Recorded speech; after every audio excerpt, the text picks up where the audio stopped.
Hi, everyone. Welcome back to the Change Your Mind podcast. I'm your host, Kris Ashley, and we explore the intersection between personal development, spirituality, and science. And I'm super excited for my guest today. I was on her podcast. We had a great conversation, so I invited her to come on to mine to continue it. First, a couple quick announcements, though.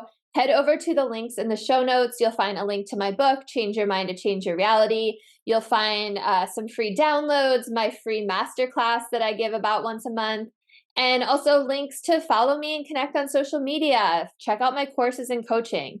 Please stay connected. Hi, I'm Kris. When I was younger, I went through trauma that caused me to feel broken and lost. But my life changed after I had a spiritual awakening. Since then, I've dedicated my life to studying and learning from masters all around the world that have helped me to create a life of fulfillment and abundance beyond my wildest dreams. Now I'm dedicated to sharing everything I've learned so that you don't have to suffer for decades like I did. I've seen people's lives completely transform, and I share it all right here. All right, so with me today, I have AmyLee Westervelt. So as a certified clinical hypnotherapist and master neuro-energetics practitioner, AmyLee pulls from her extensive knowledge to create powerful coaching experiences for each of her clients. As the founder of Gratitude and Glamour, AmyLee has the gift to not only see your potential, she has the compassion and patience to help nurture your gifts into the world for all to see.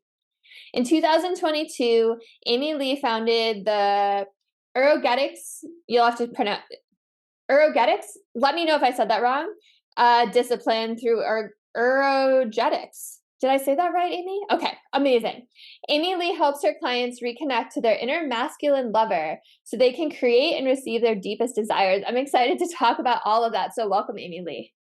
Thank you so much for having me, Kris. And you're right, we did have so much fun on my podcast, so it only made sense for us to come and do it again on yours. Yeah, totally. It was one of my favorite conversations I've had on a podcast, actually. So I always start my episodes the same way, and that is by asking my guests their origin story. So tell us, how did you get started on this path? How'd you become a coach? How'd you get into all of this? Oh my goodness. I feel like coaching, and I think you'll agree with me on this, but coaching is more of a vocation than a job. It's interesting because during the pandemic, so many people decided that there was money to be made in the coaching industry and became coaches. But before that, before the pandemic, before everybody else went online, there were a lot of us that were already doing this work and already just like, it's always been who I've been. So from the time I was a little girl, I was giving adults advice.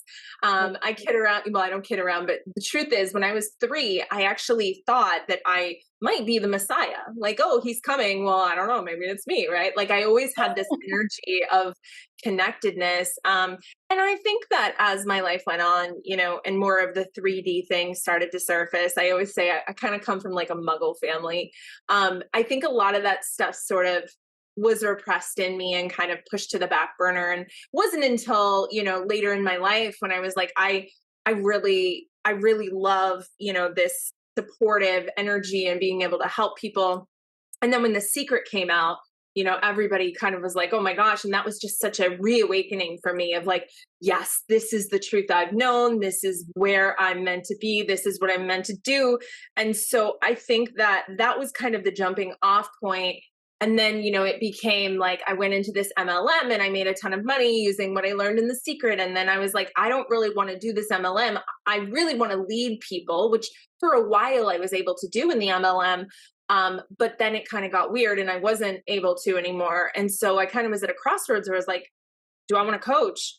And the answer was a resounding yes. So I started my coaching practice in 2018. I've really kind of honed in more on what it is that I want to do. I started with empaths and then I moved into dream design and I still, I created dream design and it's still a big part of what I do, but Erogetics is kind of the evolution of all of that, really kind of moving through those levels of consciousness and awareness about what we're here to do and what our purpose is. And so, yeah, here it is. We're in 2023. Erogetics is like, it lights me up in all best ways. And I'm also open to the idea that, it could evolve even more and become something better and more beautiful. So.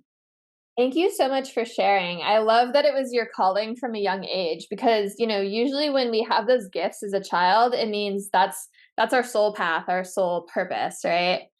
Okay, so I totally butchered the word erogetics when I was introducing you because I've never heard it before. So, I can you let me and listeners know what exactly that is? Yeah. So eros refers to life force energy. It's a word, I think it's Greek. And eros is about the energy of being aligned with the environment, right? So Eros is like the lit up energy, the arousal energy. People think aroused or desire is sexual. It's actually not. Arousal is all about like being at one with the environment and really sinking your senses into something. So that's where the Eros part comes from. And then etics is really just a fun scientific suffix that means pertaining to. So it is the study of life force energy and really just kind of like everything that is really what we're trying to create in this life, as opposed to kind of all of the constructs and maybe some of the distractions that aren't necessarily what it is that we're trying to create in this life. That's super fascinating. Thank you. So, how do you use it in a practice? So, the best way to explain this is when you're young and you're first starting to recognize the opposite sex, the same sex, whatever it is, there's this energy in you. It's almost like a bubbly energy. It's like giddy schoolgirl energy, and you're like, "Oh my gosh, he likes me!" Yeah. And energy that's able to kind of carry you through everything, right? Like how many times, I mean, when I was little, I remember being 13, 12, 13, and being on the phone until 3 o'clock in the morning and then going to school, right? And like then going to softball and like just this boundless energy that we had when we were younger because we were just always in this state of arousal with the environment. Like, oh my gosh, I'm going to Susie's house on Saturday and like so and so is going to, pass to me a note in class. And again, it was never about intercourse, it was never sexual.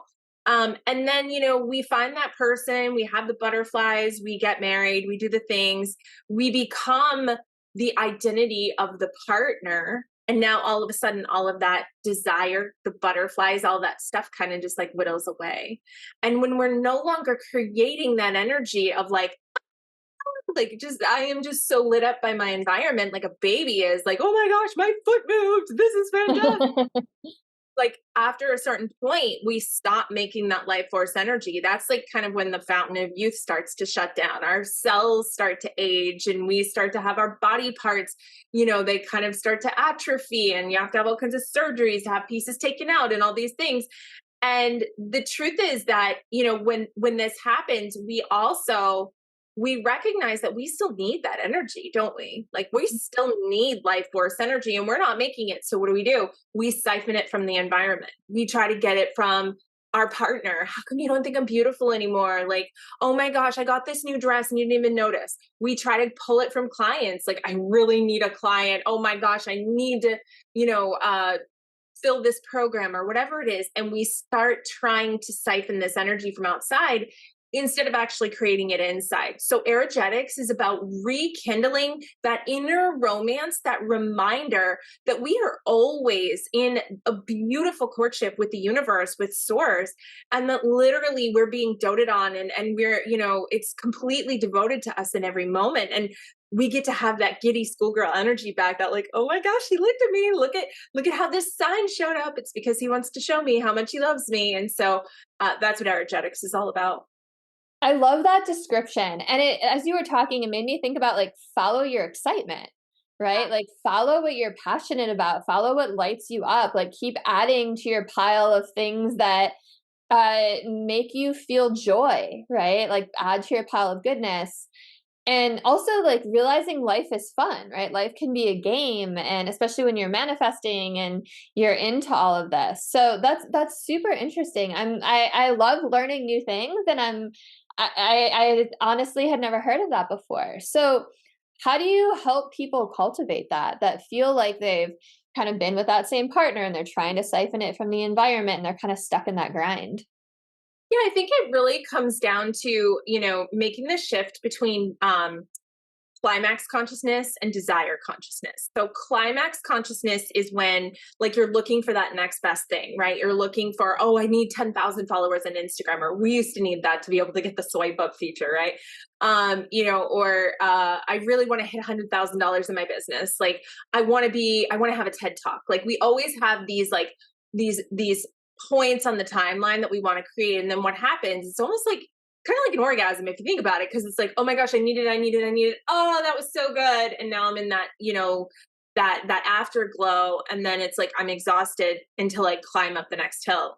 Desire consciousness is more about like every moment being like titillating, every moment being from a place of arousal. Like, oh my gosh, what do I want to do right now? Like, what am I being pulled toward right now? And recognizing that we're not here to like check a bunch of boxes. We're here to experience. And with potentially 100 years to live on this planet, like, I don't know about you, but I want to squeeze every last morsel out of it. So really stepping into that mindfulness and being like, in this moment, how can I light myself up? In this moment, how can I create that joy? But in terms of, with your partnership, lots of times, there's that expression, as above, so below, as within, so without. So if you're starting to find that with your partner, you're feeling that need for external validation, how can you create that validation inside of yourself? So for me, Erogetics is about connecting to that sacred masculine, that part of me, that God self that is the universe, in my case, because I'm female, in a masculine case, that would be an inner female. It would be the sacred feminine. So for me, the sacred masculine is there to provide, right? The bringer. And I am the receiver, the dreamer. So my job is to create and to dream up as many things as I could imagine that I want to create in my reality. And the universe, AKA the sacred masculine, that inner energy, is there to manifest those, to bring them. And the way that I reciprocate in that relationship is to be open and to receive and to be grateful. So if I'm doing that internally and I'm like, I am so grateful for what's going on in my life, I am so filled up by what's already happening inside of me, well, then my environment has no choice but to reflect that. So what that looks like is all of a sudden, instead of being like, oh my God, I had the worst day, can you hold me? Like I'm just, never minding what my partner went through or what their stress is or anything that they're going through. At the end of the day, I've already done that inner healing work. I've already done that like wholeness check. So it's like, hey babe, what are you doing tonight? Do you want to watch a movie? Oh, I was thinking I'm maybe going to go play my game. Oh, no problem. Okay, I'll catch up with you later. Like, because it's like, you have your things, I have my things. And when we come together, it's perfection. When we come together, it's from a place of what's the word I'm looking for? Connection and awareness and mindfulness. And it's not just how can we throw together two broken pieces of china at the end of the day and hope we make a teacup. Yeah, I love the examples you use both in the coaching business and in the relationship, because I feel like those are so relatable. I feel like I've been in those places. I've wanted those check marks, right? Those boxes checked. I've been in that position with my husband. So I'm sure listeners have too. So I appreciate the relatable examples. And again, as you were talking, I was thinking like, it's almost about that idea of appreciating the journey rather than the destination, or as well as the destination, right? Because it's that whole journey that counts. And that's when you're really in the moment. And I mean, because life would be pretty lame if it was only those big highlight moments where we found joy and connection and happiness and gratitude, right? Yeah. Okay, so I think it's so interesting that you talk about the divine masculine, because it feels like everywhere you look on social media, everyone's all about the divine feminine. Divine feminine has become this buzzword. And I know you just told us a little bit about divine masculine, but I'd love for you to just talk a little bit more about like what the divine masculine is. Yeah. So I don't know if you've ever read the book. Of course you have, but the Untethered Soul, where it talks about the soul and how the soul is actually it's observing. It's observing all of our thoughts. So when we have thoughts, it's like, well, who's having that thought and who's observing? So the idea of the self, it doesn't have a gender. It doesn't have an identity. It is everything, right? If the self is the God consciousness, then the self is both divine masculine and divine feminine. So when you take this energy and separate it, down the middle, the thought is like, okay, it's a triangle, like let's draw it down the middle. But what I've been shown is it's a diamond. And this is interesting because it follows the human design model of the G center. If you're familiar with human design at all, the magnetic monopole, the place where like the direction for your life is coming from, the GPS, the driver of the vehicle. And so when you look at it from this diamond perspective for outward facing females, female presenting people, we have an inner masculine. We have an inner other. Carl Jung calls it the inner other. And so if you think of it in terms of almost like an iceberg, you've got the feminine and then the inner masculine. Now, the crazy part is that the masculine energy doesn't know that it's not on the outside. You're actually entertaining two different dualistic energies inside of your body and animating one or the other at a time. So you're not your inner masculine, but that is the God consciousness side of you, the divinity, if you will, that you interact with on a daily basis. So in order to see the divinity of you, the feminine, you've got to be able to reflect it off of something. It's like, tell me what I look like, and I've never looked in a mirror and I can't see a reflection. I have absolutely no idea. I can't just touch my face and be like, okay, I know how to draw myself, or maybe someone could, but I certainly couldn't. So it's in connecting and interacting with that other side of us that we're able to see ourselves and to see ourselves in our perfection. Because when we look from the inside, our inner dialogue, I have this hangnail, look at how I have this gray hair coming in. We look at it from this imperfection and what can I add to myself to make myself perfect?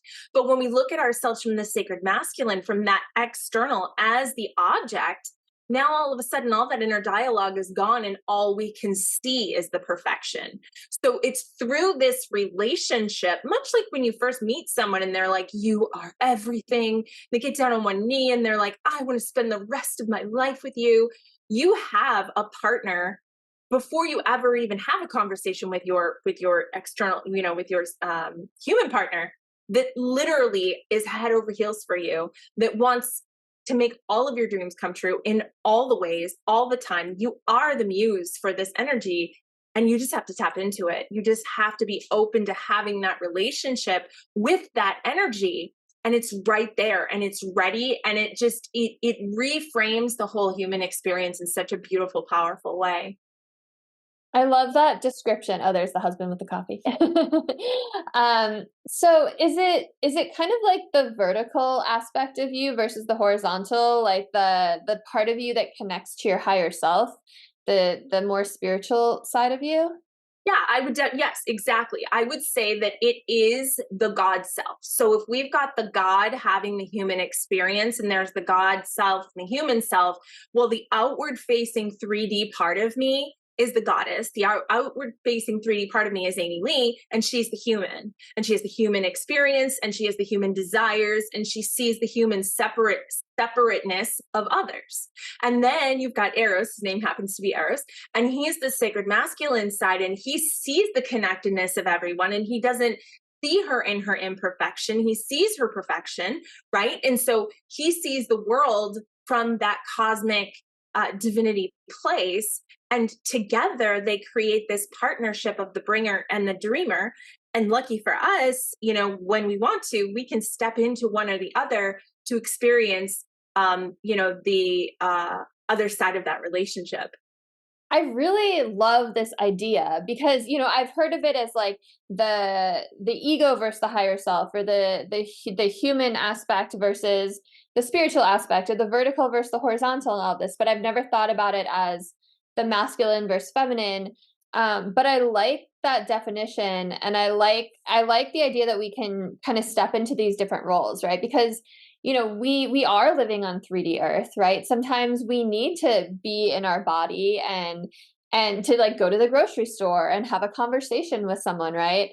But you also have that power to tap into your spiritual side where you have access to the whole universe. So that's a really cool concept. Yeah, in fact, it dates back to like ancient times. I think the word is called hieros gamos, holy matrimony. Yes, that's where that actually started, was having an inner marriage between you and divinity and recognizing that there's actually a connection that was forged before time of you, the person, and divinity, you the holographic divinity, and then the divinity that is everything. And it's through this sacred relationship, this co-creative relationship, that this world is created. And that's, so it's through our desires and our consciousness that this world is expanded. And that's why there's almost like two realities. It's like there are people that say that the world is round. There are people that say that the world is flat. And depending on what reality, what construct you buy into and what field you're in, they're both true. There are people that believe that there's world beyond Antarctica, and some who are like, nope, that's it. That's the end of the earth, And so it's really about your model of the world, and what you're willing to entertain as part of your construct. And so I think, when we start to recognize that this isn't a sky daddy that's like, you poor thing, you haven't had a new bike in 3 years. You know what? Here you go. Like, you manifested this. It's like, yeah, it's like, baby, what can I get you? What do you need? What can I do to keep you feeling safe enough to keep dreaming, to build my world so that I can keep expanding who I am, who we are as a consciousness. Yeah, I like that a lot. And it reminds me, like I write about this in my book, every possible reality exists, right? Quantum physics even says that, like everything you can imagine and everything you can't. So if any possible reality exists, you can call into your world any possible reality, and it has to do with your belief system and your perspectives and, like you said, like your construct, right? So yeah, like two people can be living next door to each other and seem to live in totally different realities. And I think we see that a lot right now with what's going on in the world, right? Yeah. And they're both like adamantly insisting that their way is correct and the other way is wrong because it is, right? Everything is as real as you make it out to be. Right. Nobody else exists anywhere else but in your mind. Like, where does anyone else exist but in our mind? You can't get inside someone else and be them. You can only experience them in your own construct of the world. And when we start to realize that, and it's like, oh, you talk to yourself, you talk to your sacred masculine. Yeah, like every conversation you've ever had with anything outside of you is essentially a relationship that's going on in your mind. You're basing it on what you think they meant or what you think they felt or how you think they feel about you. And I think one of the most beautiful things about the relationship with the sacred masculine, and he tells me this all the time, is like, he's seen it all. The time that I was 7 and I snuck a pack of gum, the time that I picked my nose when I was 3, the time that I peed my pants. He's like, there isn't, with any other relationship, it's like, if he only knew that I had that fleeting thought about him, I wonder if he wouldn't love me. If he knew that I had thought about calling that guy, but I called him instead, and then it turns out we were together, would he still, like, there's always this darkness of the what if. Whereas with the sacred masculine, you literally have spent every waking moment together. So there's intimacy in that lack of intimacy, because it's like, there's no one, goddess, that knows you better than I do. And so there's an ability to open up vulnerably in a way that you can't with any other human, because you just don't know enough. Yeah, that's super interesting because like that entity, that being, whatever you want to call it, knows everything about you, your flaws, everything, and loves you unconditionally. And what a special gift that is. And what you were talking about a moment ago, like, isn't it so trippy that there is a different version of you that exists in everyone else's mind who meets you, and it's so different than how you see yourself? Like, Absolutely. it's super trippy to think about. Like, no one really knows the real you the way that you see yourself.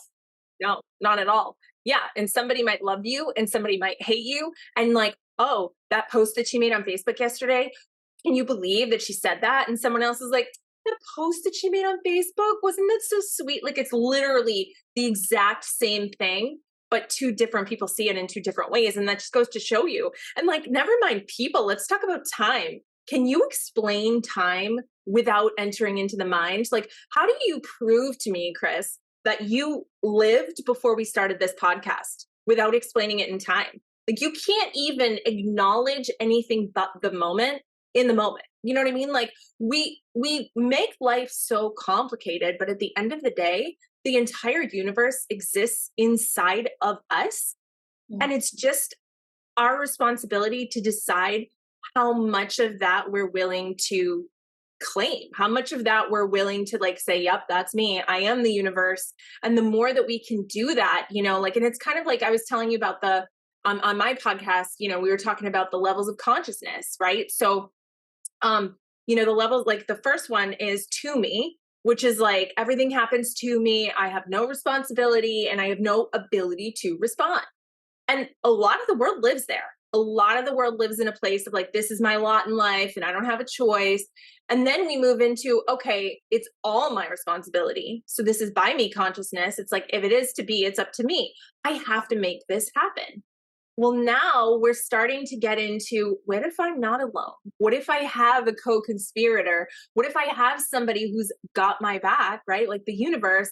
Now we're into through me consciousness. And it's like, I am a conduit. I am, you know, if you think about, you know, plugs and outlets, right? Like, I am the outlet and the plug is the universe. And so now it's like, okay, dream and manifestation. And there we have the creation. And I think this is where humanity is going. Maybe not necessarily in this construct of like, oh, a romantic relationship. That's not going to work for everyone. Maybe some people it's going to be like an imaginary friend or more of like a Peter Pan thing or whatever the case may be. But we are all moving toward the awareness that our thought created this universe, that we are not just people or ants that got dropped into a, you know, to an anthill. It's like, oh, we're lucky that we're here. No, we are literally the co-creators of this space. And when we start to remove the guilt around feeling like we don't deserve to be here, I mean, this world's going to get, you know, dangerous in a really exciting way, I think. Yeah, there's so much that you just said that I want to respond to. I mean, first of all, Channel, that was definitely a channel. No, and I love it. And I want to like touch on all of it because first of all, when you're talking about time, you know, I love that we're living in a time in an era where, you know, science is backing up all of the spirituality, what mystics and ancient cultures have been saying for eons. And, you know, quantum physics basically has proven that, you know, nothing exists unless we're observing it. You know, to go back to your comment about like, did you even exist before this podcast? And you know, in the spiritual world, like we say, like time is an illusion, right? It only exists here on this 3D earth so that we have that, we're learning how to manifest, right? We have that buffer, that time, because if we just thought about what we wanted to manifest and it immediately appeared, and then 70% of people's thoughts are negative and repetitive, like that's a dangerous place. So it's right, we have to practice. We need that buffer of time. But it also makes me think about background people. Like Dolores Cannon talks about that a lot too. It's like there's this theory that so many of these people in the world are these quote unquote background people, like the extras in a movie setting, just to make it feel a little more realistic, right? But who's to say that like when you're not interacting with those people, that they're even existing in a normal life, right? It's just super trippy to think about. It really is. One more comment. I don't know if you've seen that egg story. If you haven't, you have to check. Yeah. Yes. Okay. So for listeners, look it up on YouTube. I forget exactly what it's called. Maybe it's just called the egg, but it's the egg. So it's so beautiful. You guys. So when you look for the thumbnail, it's like a cartoon. Yeah. So it's a cartoon and it's like the most beautiful thing ever. Like made me cry the first time I saw it. But the whole idea is that you or the character, but like you are the only person that exists in existence in the universe. and God has basically like created all of this for you. And it's just like this beautiful, I don't know, maybe you can talk about it a little better than I can, but it's just like such a beautiful concept, but also like so mind bending too, right? Absolutely. I think what I got out of that, and I'm where is it? Is that yeah, The Dark Side of the Light Chasers is a book that I read that is really powerful. It talks about empaths and how we all have the darkness, and if we can acknowledge our everythingness, then we don't have shadows anymore. If we can say, I am good and I'm bad, I am just and I am unjust. I have the potential to be all of the evils in the world and all the good.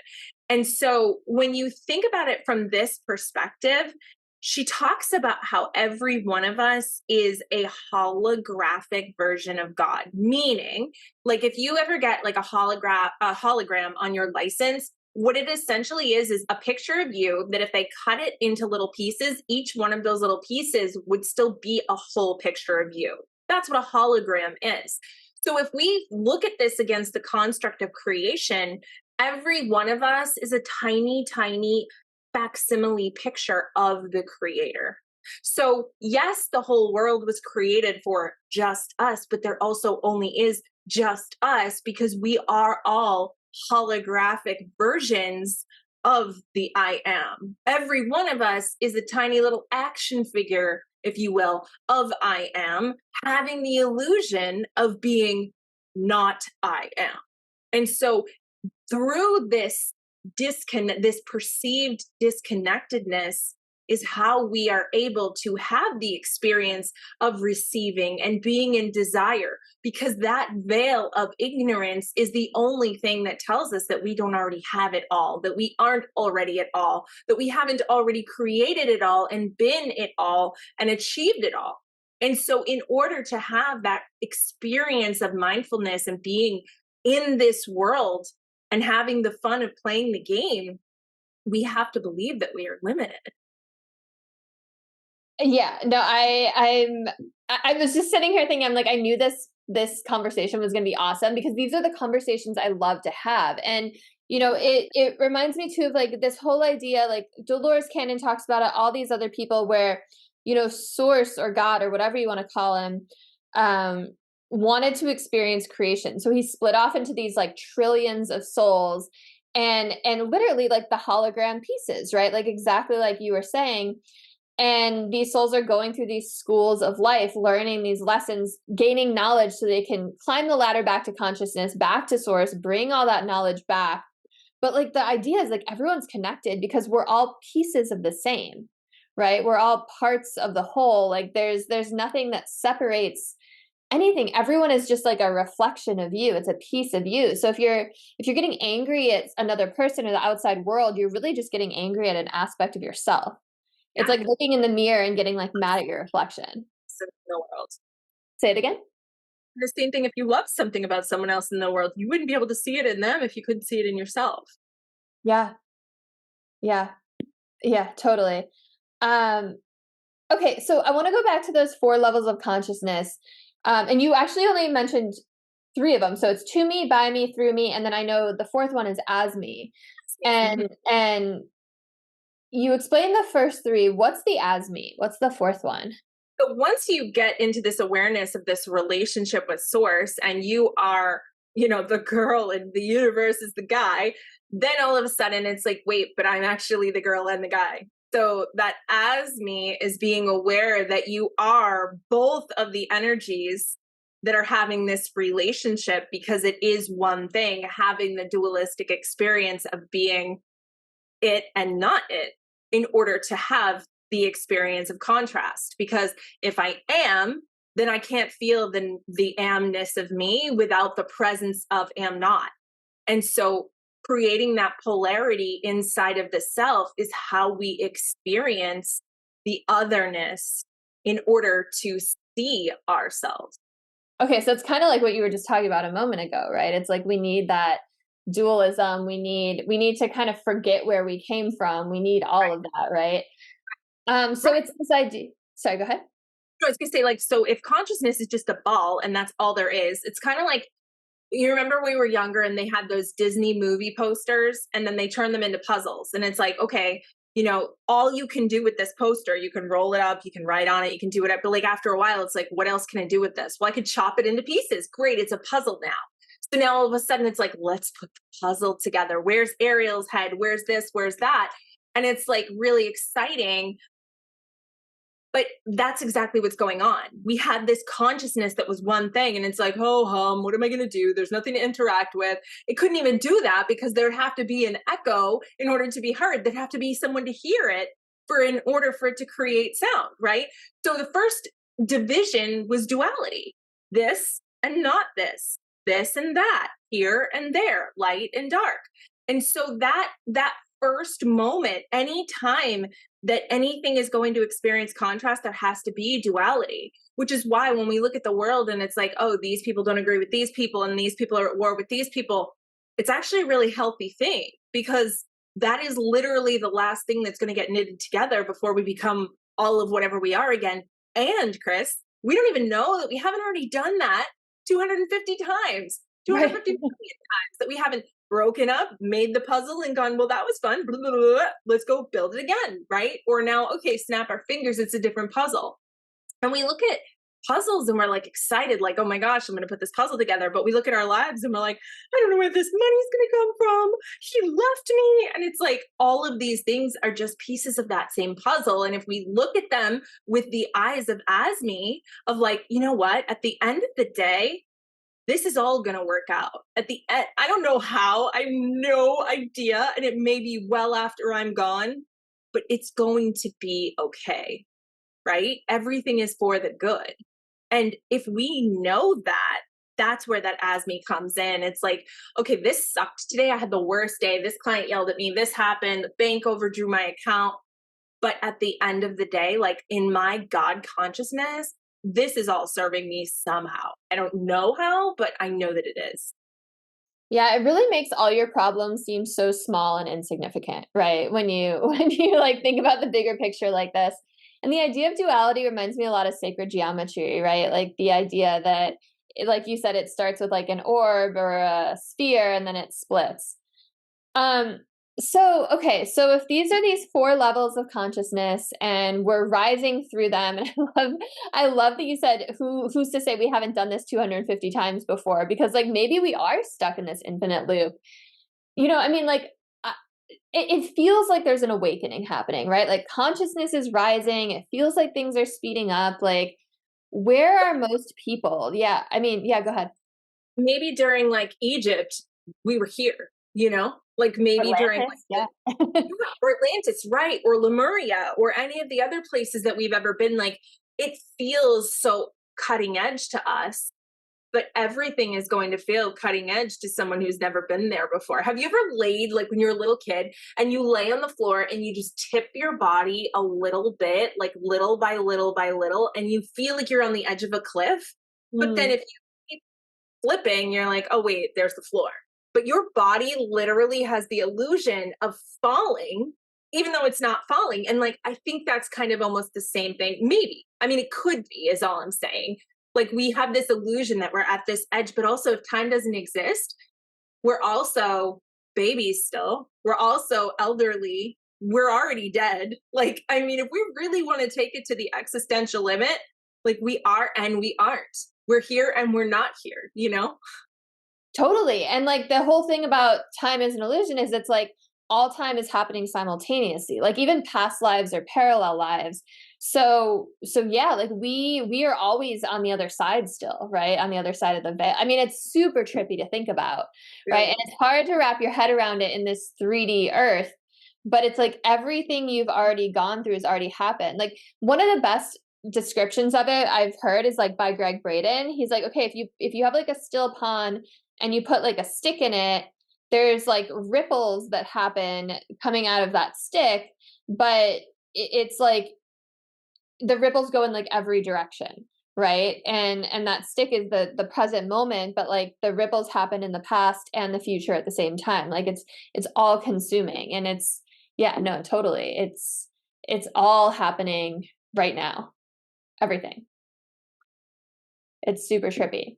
Okay, so You know, like I was saying, it feels like there's this speeding up, this rising of consciousness, but so many of the world still seems to be like in that to me stage, right? In that by me stage, especially when like, I try to not watch the news, but like every once in a while, like it's just, yeah, people just get consumed by this, or like, they get consumed by, I don't know, like identity politics, or like whatever is going on in the world at that moment. So I don't know, like what's your take on it? Like how do we help everyone else rise up? Is that even our job? Is it, yeah, what about these people that are stuck in the by me or the to me? Well, I feel like, everybody's on their own soul journey. I have a special needs son. He just turned 4 in August. And for a very long time, being his mom, I was like, oh my gosh, I got to get him the help he needs. I got to figure it out. I got to figure it out. I got to figure it out. And one day, Source was like, can I ask you a question? And I was like, sure. And it was basically like, this child was always going to have this. He was coming with this anyway. We never said, do you want a child with special needs? What we did say was, will you be the mother of this child who has special needs? And that just like rocked me. Like, I was like, it wasn't a question of whether this was going to be so. It was, do you agree to be the parent of this person? To which, obviously, by having him, I said yes, right? Because a lot of people would have done genetic testing and determined that they didn't want a child like that. And I didn't do that. I was like, I don't care. Whatever our child has is fine. So I did make the conscious decision to bring a child into the world who has a genetic disorder. And I think it's kind of like that. Like, we have to give people more credit.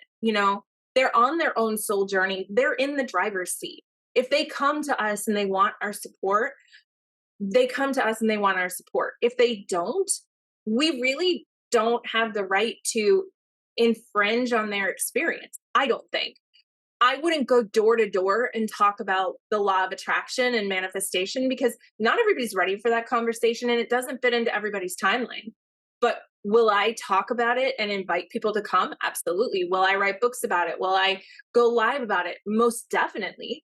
And people can choose to come into that reality or not. Now, that being said, I do think that this construct is served by people thinking they're limited. And the more limited they think they are, the more power and the more control the construct has. So we've got two different realities. I think of it like this. It's like there's a tent in the middle of a city, almost kind of like the allegory of the cave. And in the tent are all the people who believe that, we have limited resources, the sun is going to die, the, global ice caps are melting, whatever, ozone, all the things, we're running out of oil. And there's all these people that believe this inside of this tent. And they also believe that you have to work in order to have, that there's someone always waiting to take yours, that, you have to work really hard and then, retire and then die and all this stuff. And then outside of that tent, there's this whole beautiful celestial city that is constantly being built up by the thoughts of the creatives. And every day, someone has a new thought and a new beautiful awareness of their co-creative power, and a new piece of this celestial city pops up, a new land, and new resources. I mean, I don't think it's an accident that the sun is exactly far enough away from us that it doesn't burn us to death, but also not so far that we freeze to death, that it comes around at exactly the right time for vegetation to have, its birth and death. I know, and I think you do too, that thought entered into that. And what I'm suggesting is that it wasn't just the thought of intelligent design, but it was our thought. It was our creative thought. And it's through the people who are aware of this co-creative ability that are creating the expansion in the world, while everybody else is trying to figure out how can we fit more people in the tent. What a great metaphor that is. And I like what you were saying before, that it's not our responsibility, because everyone is on their soul path, and there's going to be trillions of souls behind you on this journey and trillions of souls ahead of you on this journey, and right, and nothing is better or worse or good or bad, right? There's no label, there's no judgment. And the people meant to find you are going to find you, right? And you could just be that beacon, that light for people without trying to force it. And that's really how all the great teachers and healers and mystics throughout history, if you think about it, that's how they all were, right? They attracted their tribe. So I like that answer a lot. What I believe. Awesome. So do you have any last thoughts, like anything we didn't talk about that you're just like burning to share with people or you think listeners would find value in? I just think it's really important to open yourself up to these conversations. As crazy as they sound, when people like Kris and I have these, when we go off, like half the things I said, I don't even remember because I was probably channeling source. You know, don't immediately decide, well, that's insane. Like, I can't even imagine, like give yourself permission. What if that was true? What if that was true? What if I chose to create that as my belief and my reality? How would that shift the way that I lived? If I could leave you with any awareness, it's that you genuinely and utterly create your reality, and everything you're living right now is a result of the reality you've created before, and everything that you'll create tomorrow is a result of the reality that you create today. But understand that your point of power is and will continue to be in this moment. It is this moment in mindfulness. If you think about like a 3-car garage and you've got 3 beautiful cars, but let's just say that 2 of the doors are busted. Okay, so you can only drive the car in front of the middle door. That represents the present. You own all 3 cars. Nobody's saying you don't own them all. But which one can you actually get out of the garage? The past? The past is in the past, right? You can't move it. You can't change it. You can change how you look at it. You can change how you perceive it, but you can't alter the past. You can't alter the future from here either. It's in the future. And the more you try to alter it, the more it's going to be in the future. It's like you're chasing it. It's in front of a door that you can't open. Your point of power, your point of manifestation is right now in the present, in front of the door that is open. I think that's such a great message. And especially what you were saying in the beginning too, like you have everyone has free will. Everyone has a choice, right? Like we can't force you to believe what we're saying. You could take what resonates and leave what doesn't. You can choose to try our way and see if it works for you and try to manifest your life, or you can dismiss what we're saying because of fear, right? And I think because of fear, a lot of times we dismiss things really quickly, and our brain doesn't want us to be wrong, so it tries to validate our fear, right? It tries to come up with reasons of like why this is crazy or why this won't work. But at the end of the day, like you could just try what we're suggesting. Like you have nothing to lose, right? But you have a lot to gain. You have like the life of your dreams to gain, actually, because you can manifest that. So I think that's a beautiful message to end with. So please let people know if they want to work with you, how they can find you, what your offers are, what you're doing, what you're up to, all the things. Absolutely. Okay, so I guess the best way to find me is probably on Instagram. I've been doing a much better job of showing up over there. So that's the AmyLee Westervelt, really easy to remember. I do have a free Erogetics course that you can grab on Erogetics.com. It's a 5-part course that will walk you through the whole process. You guys can grab that for free. And then, I'm on Facebook and stuff like that. You can Google me. I'm sure you'll find me if you want to find me. Awesome. And all the links are going to be in the show notes as well. So thank you so much, AmyLee. Like I said, I knew this was going to be a great conversation. I love geeking out about this kind of stuff. I love, and I learned a lot from you today, and I love talking to people about these things that I'm into and hearing it from their perspective, because you said so many things today that just clicked with me that I had never put in that frame of reference before. So I just appreciate you. Listeners, if you resonated with this episode, please like, share, subscribe, send it to someone you think will benefit from it, and have a beautiful rest of your day, everyone. I'll see you next time.